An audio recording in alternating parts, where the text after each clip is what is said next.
না, এইটার দাঁত ভাঙা জবাব দিতে হবে। এর দাঁত ভাঙা জবাব হিসেবে আমরা টোটাল ইন্ডিয়া বয়কটের ডাক দিচ্ছি।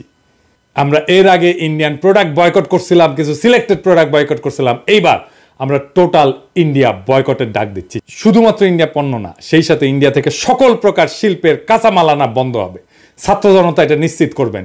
তৃতীয় দেশ থেকে কাঁচামাল আনলে খরচ যদি কিছুটা বেশিও পড়ে, সেইটা আওয়ামী চাঁদাবাজি বন্ধ হয়, শিল্পের মালিকানা পুরোপুরি পুষায় নিয়েও লাভের খাতায় কিন্তু থাকবেন। আমাদের সাপ্লাই চেইন ইন্ডিয়া থেকে সরায় নেওয়ার এটাই মোক্ষম সময়।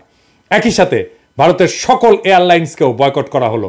ইন্ডিয়ান কোনো এয়ারলাইন্সে কেউ টিকিট কাটবেন না, কোনো বন্দরে ভারতীয় মালামাল খালাস করবেন না, কোনো দোকানে ভারতীয় পণ্য পাইলে সেটা এখন ধ্বংস করবেন।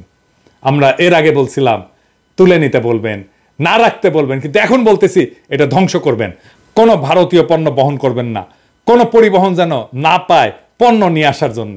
ওরা ভিসা সেন্টার বন্ধ করে দিয়েছে, খুব ভালো করছে। আর যেন না খোলে। ওরা মৈত্রী ট্রেন নাকি চালাইতে উৎসাহ পাইতেছে না, চালাস না, আমরা খুব খুশি। না চালাইলে আমরা সবচেয়ে খুশি হব। সরকারকে আহ্বান জানাচ্ছি, ভারতের সাথে সকল চুক্তি উন্মুক্ত করেন, যা যা এক্ষুনি বাতিলযোগ্য সেইগুলো বাতিল করেন। মোংলা পোর্ট দিয়ে দিচ্ছেন, ট্রানজিট দিচ্ছেন, সব বাতিল করেন। টোটাল ইন্ডিয়া আউট বাস্তবায়ন করে আমরা ইন্ডিয়াকে উচিত জবাব দেব, যা তারা বহু যুগ মনে রাখবে। আর কি করব?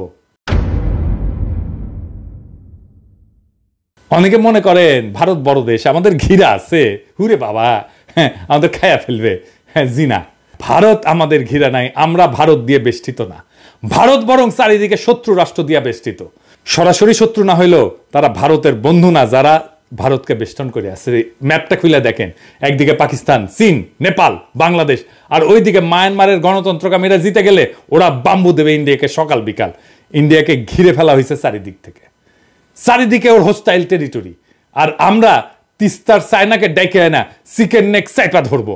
15 বছর ফ্যাসিবাদের ঘানি টানাইছে ইন্ডিয়া, এইটার মূল্য ইন্ডিয়াকে চুকাইতে হবে কড়ায় গন্ডায় আগামী 50 বছর ধইরা।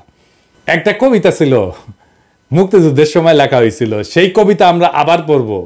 তুমি আমার আকাশ থেকে সরাও তোমার ছায়া, তুমি বাংলা ছাড়ো। তুমি আমার বাতাস থেকে মোছো তোমার ধুলা, তুমি বাংলা ছাড়ো। তুমি আমার জলস্থলের মাদুর থেকে নামো, তুমি বাংলা ছাড়ো। শত্রু দেশের সাথে কোনো ডিলিংস না, ইন্ডিয়ার সাথে কোনো ডিলিংস না। যারা শত্রু দেশের সাথে হাত মিলাবে তাদের ক্ষমা নাই। ইনকিলাব জিন্দাবাদ।